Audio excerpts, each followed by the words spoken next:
पंजाब केसरी में आप सबका स्वागत है। मैं हूं चंद्रशेखर धरनी।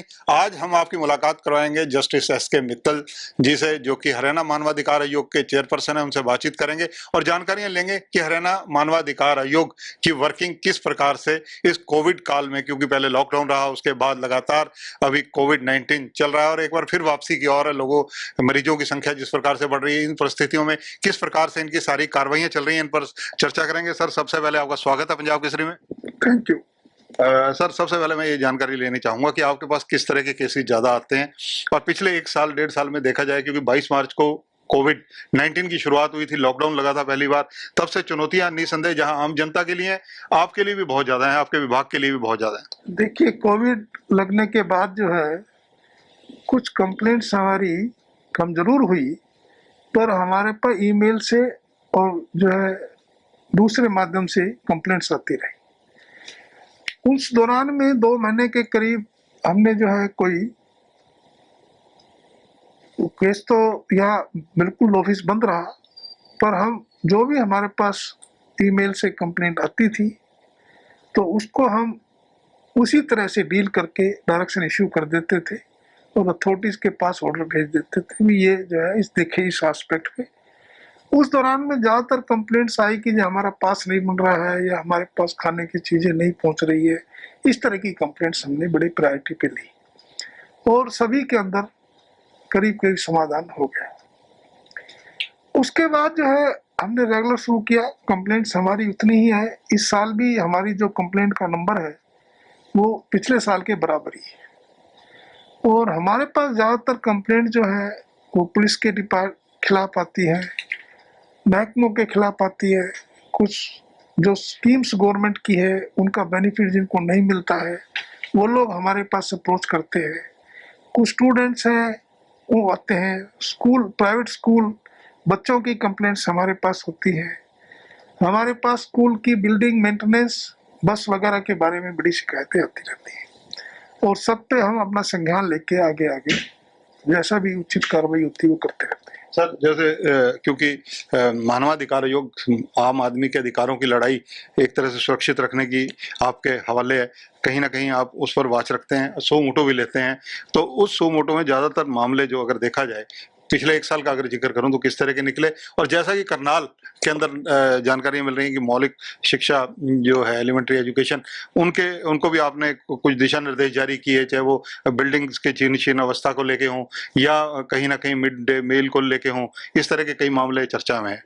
ऐसा है कि जो है शिवमोटो जो कॉग्निजेंस है वो हम काफी संख्या में लेते हैं और उसके ऊपर हम रिपोर्ट मंगवाते हैं। जो भी शिवमोटो हम लेते हैं जो पब्लिश होते हैं पेपरों में, वो पब्लिक इम्पोर्टेंस के मामले जहाँ पर ह्यूमन राइट इन लार्ज जो है नंबर में वायलेशन होता है उनको हम टेकअप करते हैं और डिपार्टमेंट से जो भी विषय होता है उसकी रिपोर्ट लेते हैं और उस रिपोर्ट के अंदर सारा देखते हैं कि क्या आया या क्या नहीं आया है और उसी हिसाब से डायरेक्शन और ऑर्डर पास करते हैं।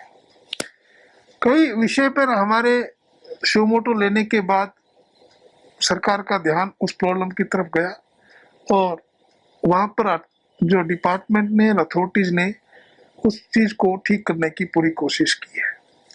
जहाँ पर कोई और कुछ करना होता है या पूरी तरह से नहीं हो रहा है तो हम टू टाइम डायरेक्शन इशू करके उनसे रिपोर्ट लेते रहते हैं और अल्टीमेटली हमें ऐसा लगता है कि प्रॉब्लम का सॉल्यूशन हो रहा है।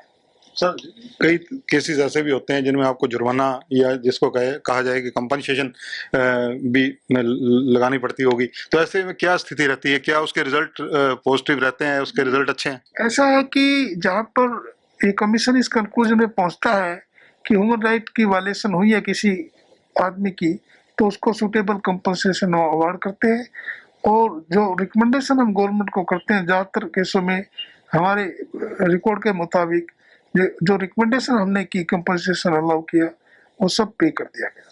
तो कंपनसेशन की अगर बात की जाए सबसे ज्यादा, क्योंकि मामला अगर देखा जाए तो कस्टडी में या जेलों के अंदर कैदियों का रहता है, जो सजाए याफ्ता मान लीजिए या विचाराधीन कैदी समझ लीजिए, क्योंकि उनके साथ कुछ ना कुछ वहां पर ऐसी चीजें, घटनाएं होती हैं। ये इन घटनाओं की तरफ भी आपकी नजर जाती है? बिल्कुल जाती है। जैसे ही हमारे पास इस तरह की घटना रिपोर्ट होती है तो हम एक रिपोर्ट लेते हैं, जुडिशियल मजिस्ट्रेट इंक्वायरी जो करता है उस रिपोर्ट को भी देखते हैं, और पर्टिकुलर जहाँ पर अननेचुरल डेथ है या कस्टडी के अंदर, और या कस्टडी के अंदर कोई टॉर्चर है, तो उसके ऊपर हम सूटेबल कंपनसेशन के ऑर्डर करते हैं गवर्नमेंट को कि ये कंपनसेशन दे, और जो गिल्टी ऑफिसर्स है उनसे रिकवर करें। जेलों की अगर जिक्र चल ही रहा है तो जेलों का आपने आजकल एक निरीक्षण भी शुरू किया हुआ है। कितनी जेलों में अभी तक आप लोग होके आए हैं, क्या अध्ययन किया आपने, क्या पाया है और किस तरह की गाइडलाइन फिलहाल जारी की गई? देखिए जो है, पिछले इस साल में हमने और पिछले साल में 7-8 जेल हमने इंस्पेक्ट किया है।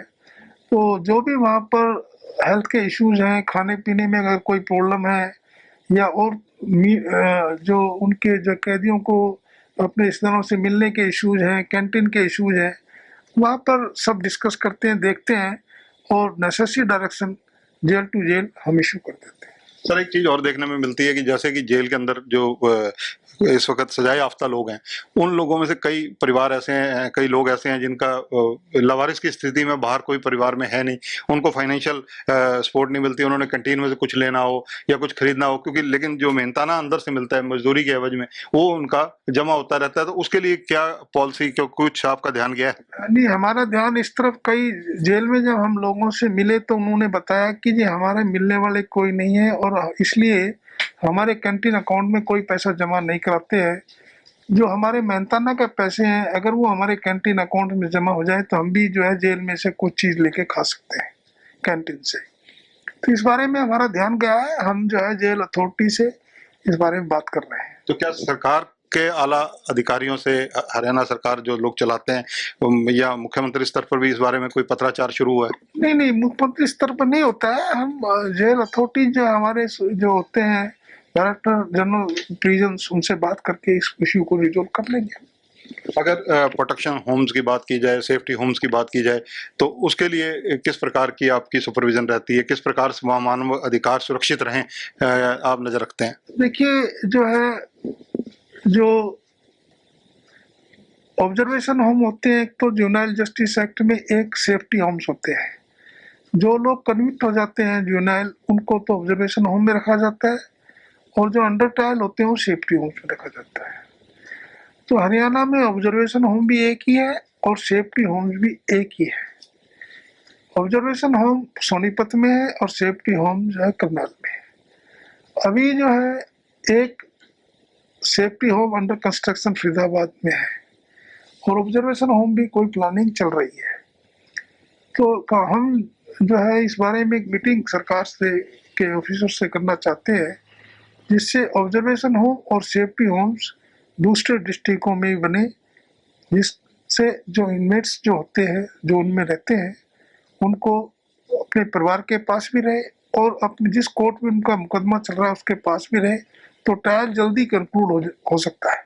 ये बहुत ज़रूरी है कि जुवेनाइल के ट्रायल भी जल्दी से कंक्लूड हो। इसके लिए बहुत ज़रूरी है कि वो अपने जहाँ उनके ट्रायल चल रहे हैं उसी के पास ऑब्जर्वेशन होम में रह रहे हैं या सेफ्टी होम में रह रहे हैं। सर, एक चीज और देखने को मिलती है, जैसे कि हरियाणा की कई जेलें हैं जहां पर जो कैदी हैं जो सामान बनाते हैं, वो सामान बहुत उच्च क्वालिटी का माना जाता है। जैसे करनाल के अंदर बेकरी की बात की जाए, या वहां पर हथकरघा से जुड़ा हुआ काम हो, अंबाला जेल की बात की जाए, वहां के कंबल जो हैं जो जेल में बनते हैं उनका, और कई ऐसे सामान है, प्रोडक्ट है, हर हिसार की जेलों के अलग अलग जेलों की अलग अलग वैरायटी है। तो उसके लिए कोई, जैसे दिल्ली की तिहाड़ जेल है, उसके इसका एग्जाम्पल इसलिए देना पड़ रहा है कि इनकी बनी हुई चीज, क्योंकि आत्मनिर्भर बनाने के लिए सरकार प्रयास करती है, जेल प्रशासन प्रयास करता है, तो कुछ इसको प्रोत्साहन मिल पाए। देखिए, जहाँ तक हरियाणा में जेल्स में इस तरह की काफ़ी एक्टिविटीज़ हर जेल में चलती है, और काफ़ी जेलों में अच्छा काम जो है कैदी सीखते हैं और वहाँ प्रोडक्ट्स बनाते हैं, वो उनका बिकता भी है, उससे अर्निंग भी उनको होती है। तो इस बारे में जो है हमारा कमीशन का यही एफर्ट्स होता है कि भी इस तरह की एक्टिविटीज़ को हम इनक्रेज करें। जेल अथॉरिटी को हम इनक्रेज करें कि ज़्यादा से ज़्यादा एक्टिविटी जो परमिसिबल है वो चलाए, जिससे जो है जो इनमेट्स का इन्वॉल्वमेंट भी रहे और उनकी इनकम भी बढ़ती रहे। सर एक चीज और है, जैसे कि कोविड-19 अब एक बार फिर से जिस तरह से वापसी गति पकड़ रहा है, काफी चिंता का विषय चारों तरफ है। मैंने शुरू भी यहीं से किया था, इसी सवाल को दोबारा इसलिए ला रहा हूँ कि स्कूल, कॉलेज, विश्वविद्यालय एक बार फिर से खोले जा रहे हैं, तो क्या क्योंकि मानवाधिकारों के तहत बच्चों की सुरक्षा भी बहुत जरूरी है, माँ बाप अभिभावक भी बहुत चिंतित रहते हैं, तो उसके लिए क्या आपने कुछ ऐसी गाइडलाइन जारी की या कर सकते हैं? ये कमीशन का काम नहीं है। ये जो है जो एडमिनिस्ट्रेशन होता है उसको देखना होता है कि कब स्कूल खोलने कब बंद करने हैं। हम इसमें कोई इंटरफेरेंस नहीं करते। धन्यवाद। तो ये हैं जस्टिस एस.के. मित्तल। हरियाणा मानवाधिकार आयोग निसंदेह काफी ज्यादा सक्रिय है और सक्रियता का अगर आप आंकलन करें तो पिछले साल से ज्यादा कंप्लेंट्स इस बार आई हैं, जबकि लॉकडाउन भी काफी लंबा इस बार रहा है। इसके बावजूद एस.के. मित्तल जी व इनकी टीम पूरी तरह से सक्रिय नजर आ रही है। ऑनलाइन कोई कंप्लेंट मिलती है उसको भी यहाँ पर पूरी तरह से सहानुभूतिपूर्ण विचार किया जाता है, और कोई इन पर्सन आकर कंप्लेंट देता है उसको भी पूरी तवज्जो दी जाती है। कैमरामैन सुनील के साथ चंद्रशेखर धरनी, पंजाब केसरी टीवी, चंडीगढ़।